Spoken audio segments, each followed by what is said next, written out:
Runway ছাড়ছে মার্কিন যুদ্ধবিমান। রাতের আকাশে F-15 আর F-10 জেট বিমানের ঝলকানি। অজ্ঞাত একটি বিমান ঘাঁটি থেকে এভাবেই সিরিয়ায় আইএসের বিরুদ্ধে অভিযান শুরু করে যুক্তরাষ্ট্র। ১৩ ডিসেম্বর সন্ত্রাসী সংগঠন ইসলামিক স্টেটের হামলায় সিরিয়ায় ২ মার্কিন সেনা ও এক অনুবাদক নিহত হয় বলে দাবি করে ইউএস সেন্ট্রাল কমান্ড। ঠিক এর এক সপ্তাহ পর আইএসের ঘাঁটি লক্ষ্য করে বিমান হামলা শুরু করেছে মার্কিন বিমান বাহিনী। এই অভিযানের নাম দেয়া হয়েছে অপারেশন হকাই স্ট্রাইক।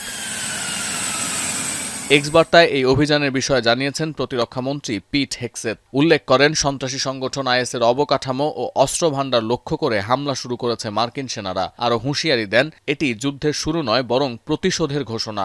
মার্কিনীদের আক্রমণ করে বিশ্বের যে কোনো জায়গায় লুকালেও যুক্তরাষ্ট্র তাকে খুঁজে বের করে প্রতিশোধ নেবে। ইউএস সেন্ট্রাল কমান্ড সেটকম জানিয়েছে, অপারেশন হকাই স্ট্রাইকে ব্যবহার করা হয়েছে যুদ্ধবিমান F-15 ও F-10, অ্যাপাচি হেলিকপ্টার আর হিমার্স রকেট সিস্টেম। তাদের দাবি, শুক্রবার ওই হামলায় আইএসের লক্ষ্যবস্তুতে শতভাগ আঘাত হানতে সক্ষম হয়েছে মার্কিন বাহিনী।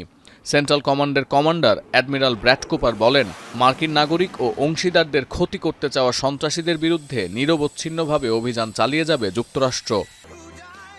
শুক্রবারের হামলার পর নর্থ ক্যারোলাইনার একটি সমাবেশ থেকে মার্কিন প্রেসিডেন্ট বলেন, তার অনুপস্থিতিতে সিরিয়ায় সংঘবদ্ধ হতে শুরু করে আইএস। মার্কিন সেনাদের ওপর হামলা করায় তার শক্ত জবাব দেওয়া হয়েছে। We hit the ISIS thugs in Syria who were trying to regroup after their decimation by the Trump administration 5 years ago. We hit them hard. যুক্তরাজ্য ভিত্তিক মানবাধিকার পর্যবেক্ষক সংস্থা OBHR বিবিসিকে জানায়, সিরিয়ার রাক্কা এবং দেইর এজ জোর শহরের কাছে সন্ত্রাসী গোষ্ঠী ইসলামিক স্টেটের বিভিন্ন অবস্থানে হামলা চালানো হয়েছে। এতে আইএসের গুরুত্বপূর্ণ নেতা ও কয়েকজন যোদ্ধা নিহত হয় বলে উল্লেখ করেছে OBHR।